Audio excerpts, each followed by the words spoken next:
So good, so good, so good.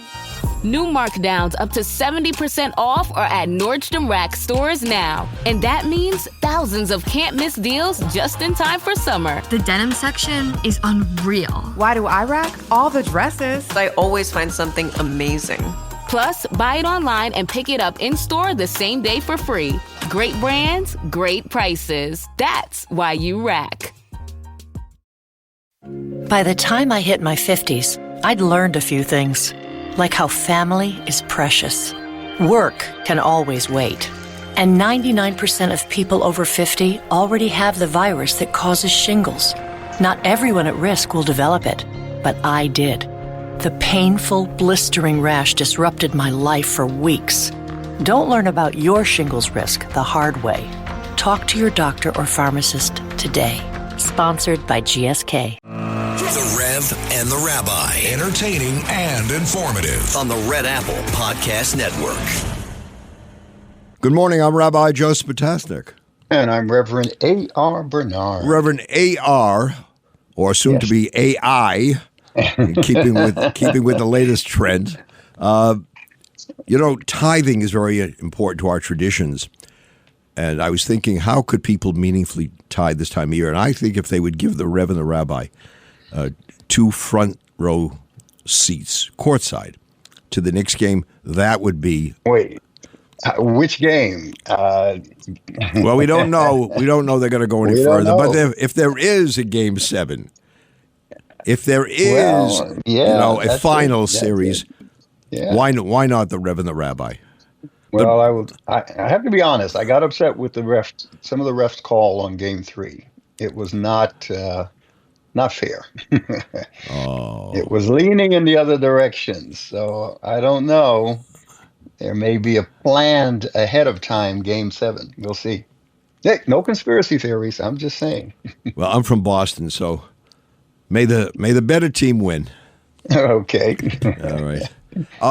We are approaching Pentecost, or we Jews call it Shavuot, the Feast of Weeks, because we count from Passover to Shavuot, 7 weeks, 49 days, and then the 50th is Shavuot. And Pentecost is about the giving of the Torah, the giving of Jewish tradition, Jewish law. And here's the question I have for you, Rev. If you look at the holiday of Sukkot, tabernacles, there are symbols. You have the sukkah, the booth, you have the palm branch, you have the citron, you have all of those objects. You come to Passover, you have the matzah, you have all of the different, accoutrements of Passover. You come to Shavuot, there's no symbol. There's no particular religious tradition associated with Shavuot except learning. Right? People eat dairy for different reasons, but there's nothing. If I said to you, what do you have to do? What symbol do you use on Shavuot? You wouldn't find one. And I think that's an interesting question. Why don't we have a symbol for Shavuot? You're asking me the question? Yeah, You're I am. expert. All right. That's in your tradition. All right. I'm asking you the question. I thought if I could... Because you know what? Shavuot is the Jewish celebration of weeks, right? Right. Feast. But our Pentecost has a totally different meaning, which we'll get to talk about. But why is there no symbol? Mm-hmm. So I was thinking about it, and I thought to myself, because if Shavuot is about the Torah, the giving of the Torah, if it's about commitment to the Torah, you can't reduce it to a symbol. It involves a lifelong commitment. You practice your faith, you study your faith, but no one symbol can encapsulate all of that. It takes you as a person to dedicate your life to doing that which you feel your tradition asks of you. And I think that to me is a meaningful answer. Now, it seems to me like you've done a sermon on this one because, And you will it do a sermon provokes on this thought. one. You know that. I'm taking notes as we speak right here. Yeah. You know, so explain a little deeper. Let's go a little deeper on this, Sure, sure. because, in Hebrew, it marks the conclusion of the counting of the Omer. Right. All right. So it's directly linked to that of Passover. So what is the counting of the Omer? What is an Omer? An omer is an amount of grain because Shavuot is associated with the agricultural cycle and with bringing in the first fruits, the harvest, all of those things. So the omer was a measure of grain you would bring to the temple during that time. No temple, we counted, recalling what they did. And also it's the whole concept of counting up, not counting down. But from Passover to Shavuot, you count up. And I think it's important in life. You go towards a greater goal. You have aspiration. You walk towards the promised land. That's a count up. So it's bringing that measure of grain to the temple, and we count to talk about how every day counts, especially when you're going from Passover to Shavuot. It's interesting. You use the word cycles. Why is the celebration of these cycles so important to us as human beings? Because we find this in other faiths, in our faith tradition, in Eastern traditions. Why is it important, these cycles? Well, I think firstly, we don't live in an agricultural society, at least where we are. Right. So it's related to that period. But I think in general, you need some regularity in life. You need some consistency. It's very easy to become distracted. You're working, you have family commitments, and your religious requirements seem to, in some cases, fall to the wayside. So the cycle was a way of reminding you that you have, a period of time to prepare for the next holiday, for the next special moment. But it's all about commitment. You and I talk very often about a regimen. When you're religious, you have a regimen. You pray each day, you learn each day, you fulfill various commandments. That's much different, as you have mentioned a number of times, that's much different than being spiritual. Religious and spiritual are two separate words. So if you say to someone, are you religious? No, I'm spiritual.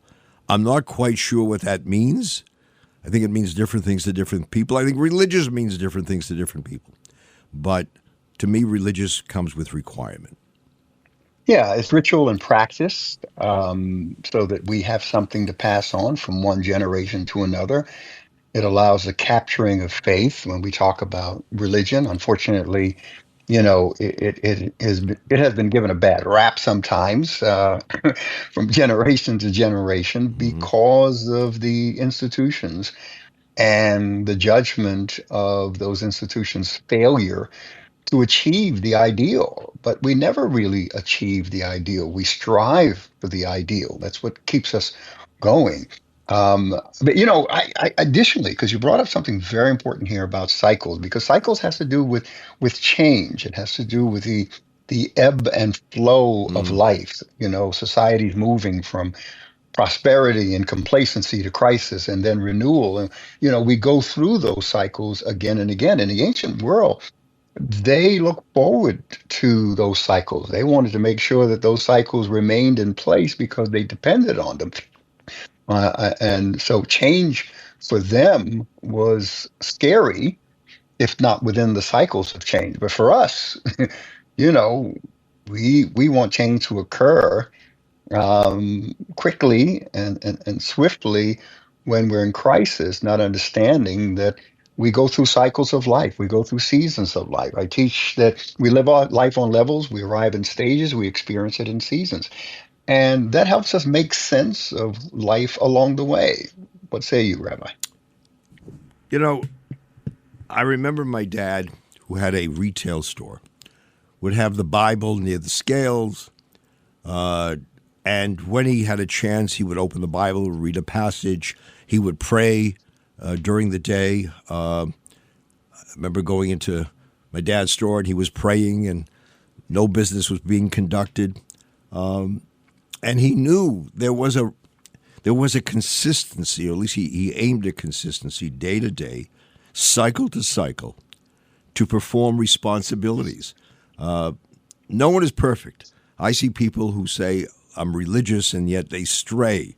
And that, to me, it's troubling, but that's what life, being human, is all about.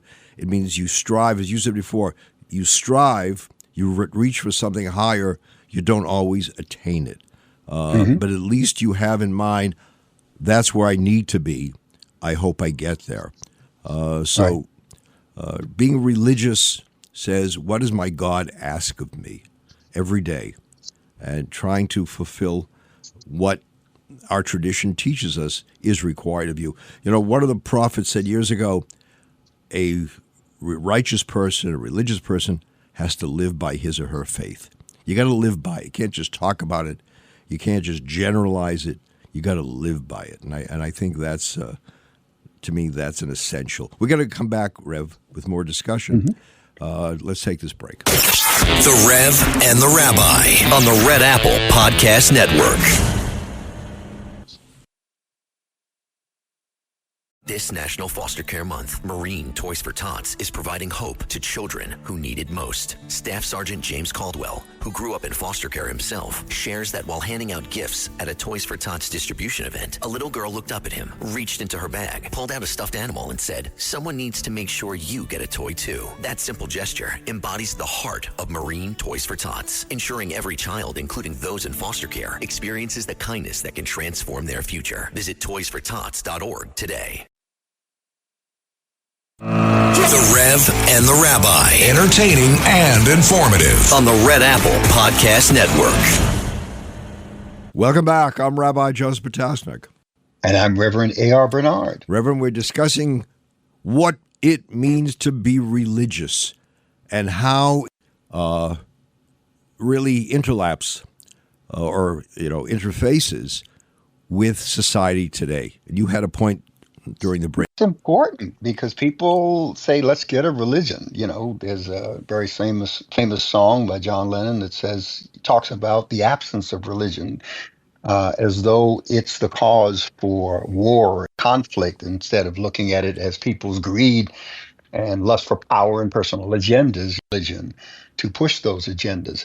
But the reality is that there is what is called the moral system within society. And the moral system within society is composed of three pillars: religion, education, and philanthropy.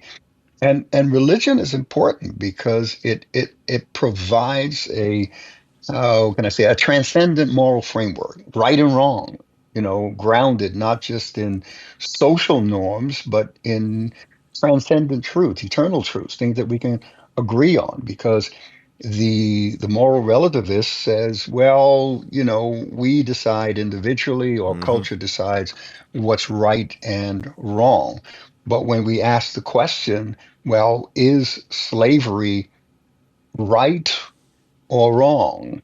Sometimes or all the time. Is Nazi Germany and its actions against Jews right and wrong some of the time or all of the time? Because if we say it's all of the time, then we are now talking about objective, absolute moral truths and moral convictions.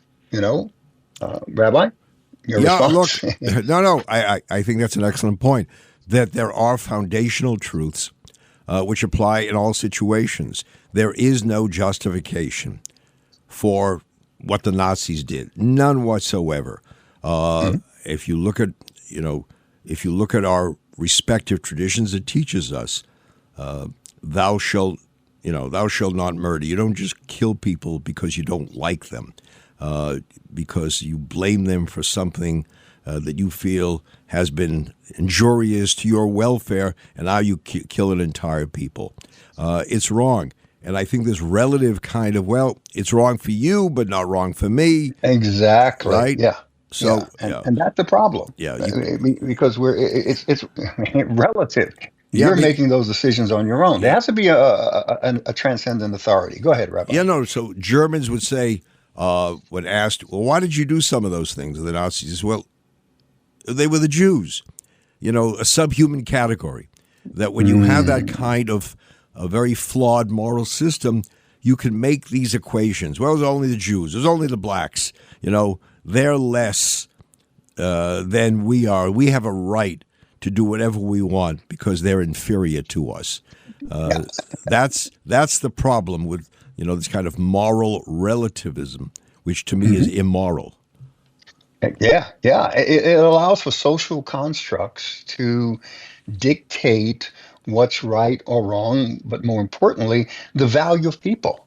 I mean, you understand, as a person of color, I'm relating to the history here in the United States of slavery and Jim Crow and segregation, the disenfranchisement, discrimination against people of color, and others along the way. So morality and religion, should I say, brings a transcendent moral framework, which is critical. And it's great that we're having this conversation, Rabbi, because when the moral system in a society collapses, the society collapses. And I think it begins with religion, because the three pillars of the moral system is religion, education, and philanthropy. Right. So even with education, because in education ideally should reinforce moral understanding by cultivating virtue, critical thinking, civic responsibility, not just job skills. And somewhere along the line, we've allowed our educational system, which is one of the moral pillars, to lose track of the importance of character, the inner person, Right. and the building of that inner person. I don't have conversations with some people about character or integrity because they feel, you got to be pragmatic. Start with the idealism. You got to get things done. Person is very flawed. As long as he gets it done, it doesn't matter. Where am I going with that conversation? Where am I going? Yeah, exactly. By the way, I want to ask you something else because we're time limited. Is that when the Israelites were, presented with the Torah during the during Revelation, it says they stood at a distance, and I've read a number of articles about that. The danger of standing at a distance. They were afraid. It was a dramatic moment, but they stood back. And I think what Shavuot Pentecost says to both of us, both of our traditions and all traditions, you can't stand at a distance when you see wrongs being committed. You can't be religious and somehow turn your back on the pain of society. Isn't that why we stood together at that press conference? We stood yep. Was about anti-Semitism, the attack, right? The deaths of those two young people in Washington. And we've stood at other press conferences, addressing the wrongs. And we get heat sometimes because, you stood there? Did you see who else was standing there? And I said to people when I respond to it, very often I don't, I say, well, I'm there for the cause. So do you want me not to be there for the cause because you don't like a certain individual? How does that better the cause when you refuse to stand at a moment when people are coming together and saying, we condemn anti-Semitism. We will not be silent. But you stood next to somebody. That's not a constructive conversation. I think we lose focus on what's really, really important. In my remarks, I mentioned that there are those who judge our unity and judge our friendship. And we still have to keep going beyond those judgments because no one, especially if you're a minority population within a society, you can't do it on your own.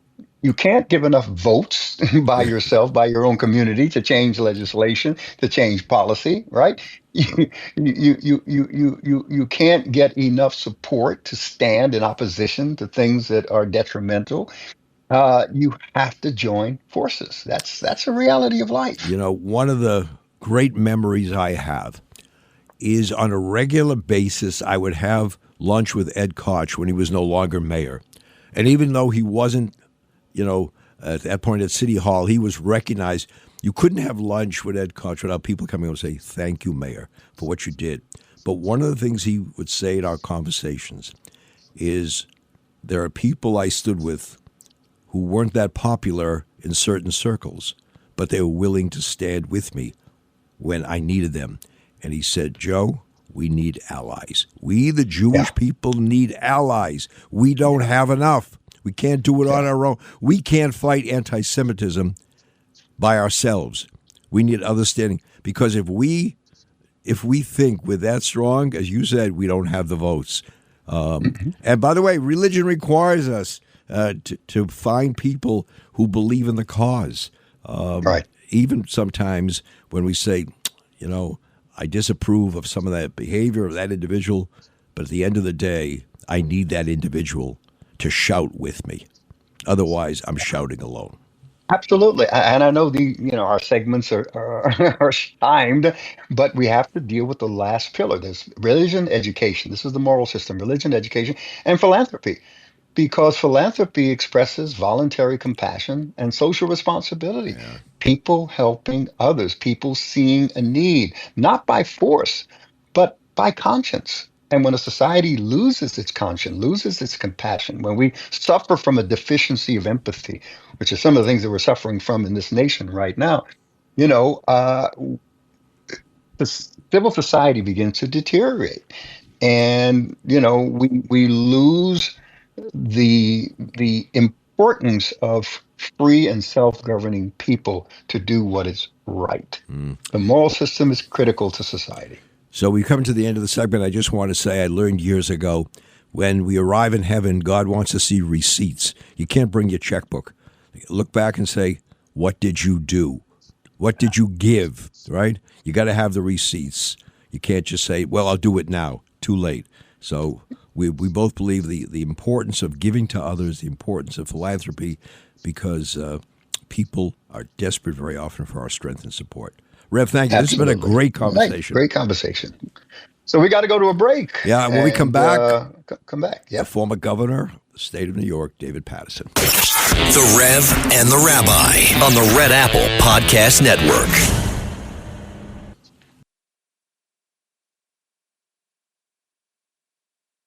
The Rev and the Rabbi. Entertaining and informative. On the Red Apple Podcast Network. Welcome back. I'm Rabbi Joseph Potosnik. And I'm Reverend A.R. Bernard. And Rev, we have with us the 55th governor of the state of New York, the Honorable David A. Paterson. You and I talked during the break, Rev, about retirement, what impact it has on people's lives. This is a man who never retired, recycled many times, but never, ever retired. And that's why he's relevant today. He was relevant yesterday, and we are just honored to have you with us, Governor. Well, thank you so much. That's about the best introduction I've gotten in about 3 or 4 years. But it's true, Governor. I don't think we should retire. I think that things begin to shut down. I was telling Rabbi that the average lifespan after retirement is 7 years. So the secret is don't retire. If you want to live longer, wow, can you imagine stay active. People listening to the program today and they're saying, gee, I retired 7 years ago. What do I do? What do I do today? Next week's show. Or do I have to do anything today? Wow. So, Governor, we're going to be talking about Congressman Charles Rangel, and I know that your family had a special relationship with him. I know the Rev knew the congressman. I met him a number of times at various events. And I have to say he was a great friend of the Jewish community. He was always there for us during his years in office and when he was out of office. Talk about your dad. Was it the Gang of Four? And what that was. Well, it was interesting because Charles Rangel served overseas. He won the Bronze Star and the Purple Heart, and he didn't do it by sitting around. He was right in the middle of real conflicts, even in the 50s. There's problems in Korea, that kind of thing. So he comes back, and he goes to. Hold on just 1 second. Life has its demands. No, I'm relocating to a place where I won't have to hear background noise, so I'm good now. He's in But the anyway, bunker. He's in that. Be careful. The governor's Be bunker. careful. Yeah. When he got Be into careful politics, calling that background noise. Yeah. Yes, exactly. But when he got into politics, and he realized that he was, very much in a place where there was an orderly process, and you didn't break the order. It was the Manhattan County leader, J. Raymond Jones, and under him, and next to him was the long-term Congressman Reverend Adam Clayton Powell. So I think what happened with Congressman Rangel was that he existed in this sort of environment for 15 years. He ran for the Assembly. They finally let him run for something. He ran for the Assembly. And then in 1970, it was a pivotal time in the country's history. And Martin Luther King had been slain a couple of years before, and there were very activist and at some points militant ideas floating around. And I think Rangel was someone who really wanted to get things done more than talk about it. So he decides that he's going to run against Reverend Adam Clayton Powell, which, would be, I don't know what it'd be analogous to, but it would be maybe me having challenged George Foreman to a fight, years ago, that kind of thing. And his compatriot was Percy Sutton, who was also in the legislature at certain points and was the leader of their political club. And then they kind of forged a relationship with David Dinkins, who was in another club. And then eventually my father, Basil Patterson, got involved. And those three were the three who supported Rangel, those three and about no one else. And nobody thought that he could win. But then in the primary of 1970, when my father, Basil Paterson, won the nomination to run for lieutenant governor, Rangel, it was a bigger story, upset the Congressman, Adam Clayton Powell, and then went to Congress. And this was stunning and kind of shocking, but it really wasn't to a lot of people who lived in Harlem who really cared and supported the former congressman. But at a certain period, he just wasn't in the district anymore. He bought a home in Bimini, which is an island, off the shore of somewhere. And you know what they say, Reverend, 50% of everything is showing up. And Rangel was on every street corner. That's how he got the nickname, the Lion of Lenox Avenue, because you couldn't walk down that street without running into him. If you didn't want to run into him, you had to walk down Lenox Avenue. And things changed socially. Go ahead. I want you to finish your thought. I was just going to say, and what was terrific was as soon as he got into office, he was active. I mean, his conduct was just amazing because, it's hard to cover your district and be in Washington at the same time. Even when you're a state legislature later, it's hard to be in Albany and cover your district at the same time. And but he found a way to make it work for him. And he dreamed big, and his career includes the empowerment zones, which were not just for minority communities. They were for communities that had fallen into default sometimes because of hurricanes and weather conditions, as well as communities that had never really gotten an opportunity to manifest any economic development. He did that with President Clinton. And he had a similar sort of attempt with President Carter, who came in 6 years after Rangel. That didn't get completed at the time, but it did later on. But I think the greatest attribute he had was being a voice for people that didn't have a voice. When he spoke, you felt like he was speaking for you. Like you had asked him to say this, and he said it. And he could read the temperature of a community and even the people in a meeting. And it was just miraculous at times how he could focus in on that and not being accused of waiting to see what happens to take a political position.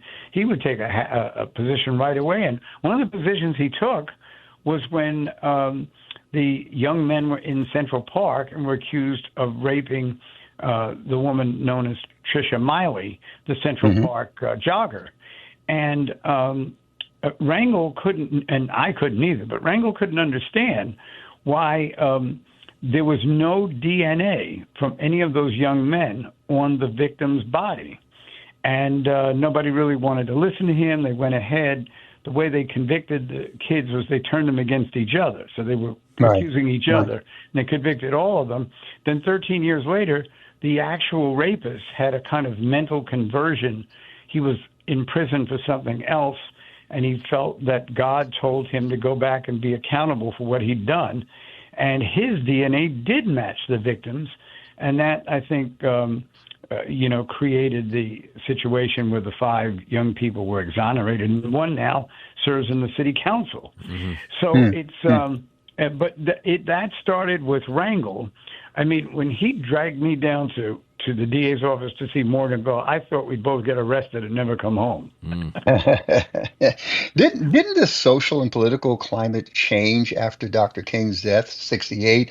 3 years later, 1971, is when Rangel went into office. And but things changed. So people were looking for different kind of leadership than that which was provided for a good while by Adam Clayton Powell Jr. He was close to Dr. King, and of course then, that shifted. But the social and political climate changed and called for new kinds of leadership. Will you agree or say no?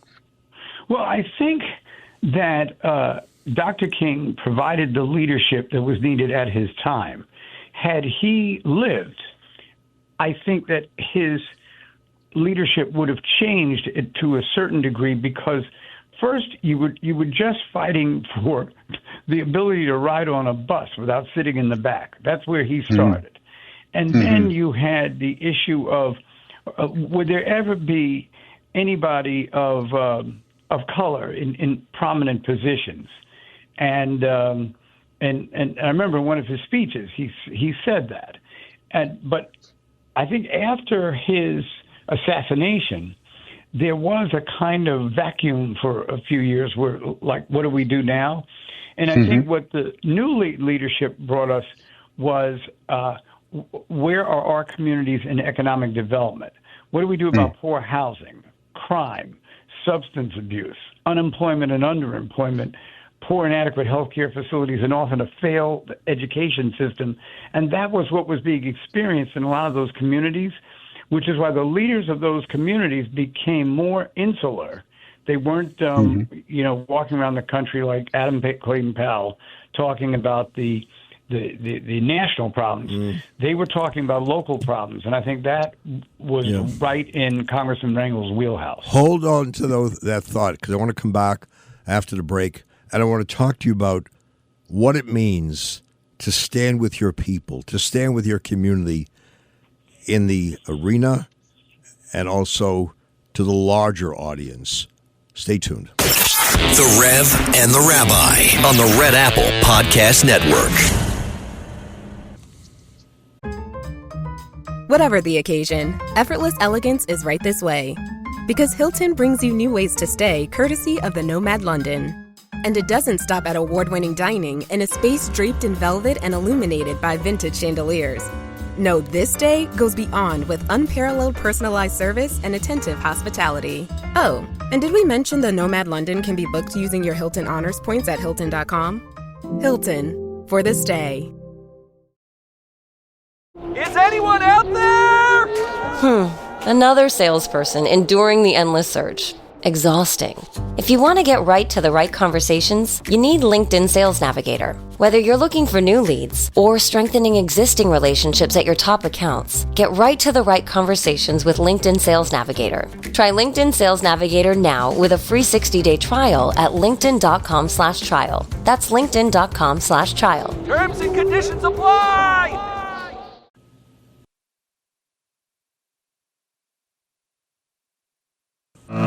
The Rev and the Rabbi. Entertaining and informative. On the Red Apple Podcast Network.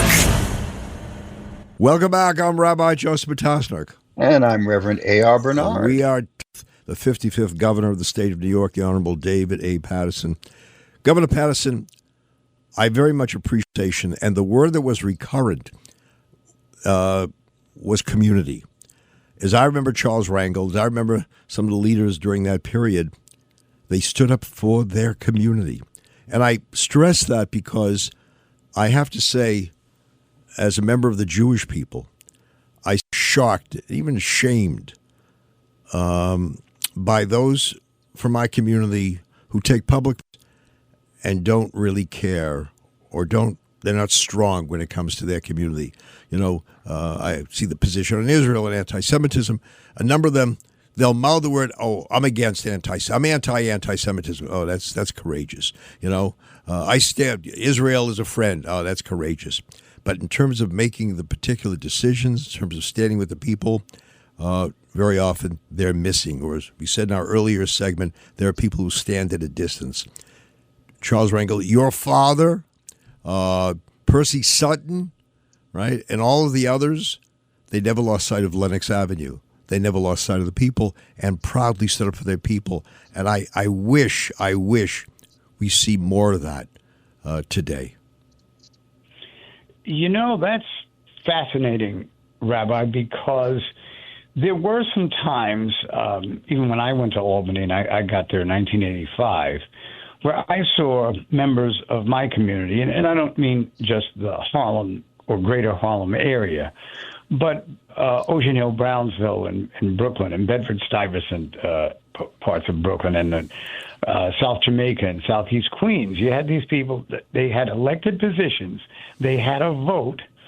Sometimes they weren't going to win, but they would choose to vote with a majority, which was not supporting a lot of the issues, and this was a comfort zone. And then you would hear other people in that majority refer to them as brave and strong and courageous because they wanted them to go against their community. That's what these leaders didn't understand.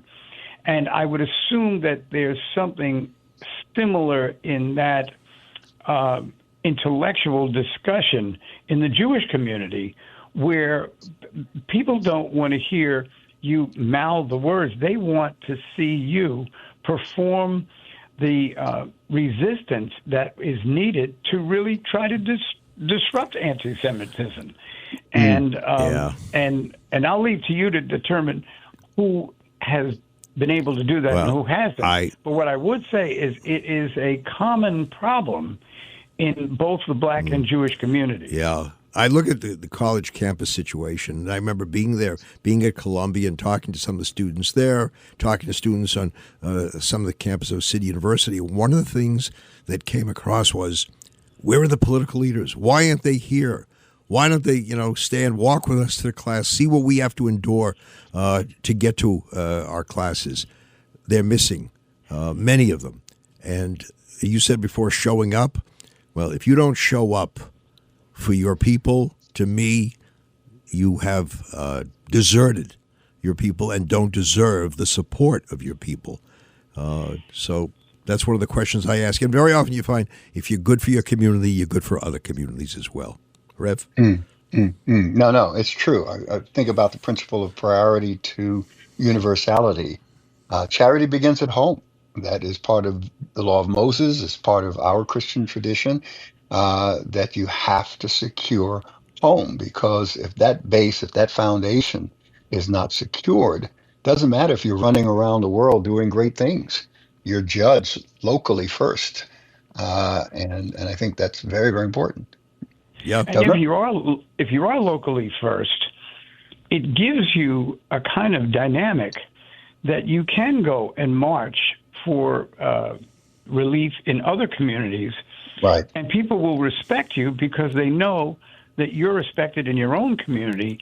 Now you're coming to visit and see if you can be of any help to them. Right. And it goes a long way. So really, if you wanted to be a star who was recognized everywhere, as you said, Reverend, you should start at home.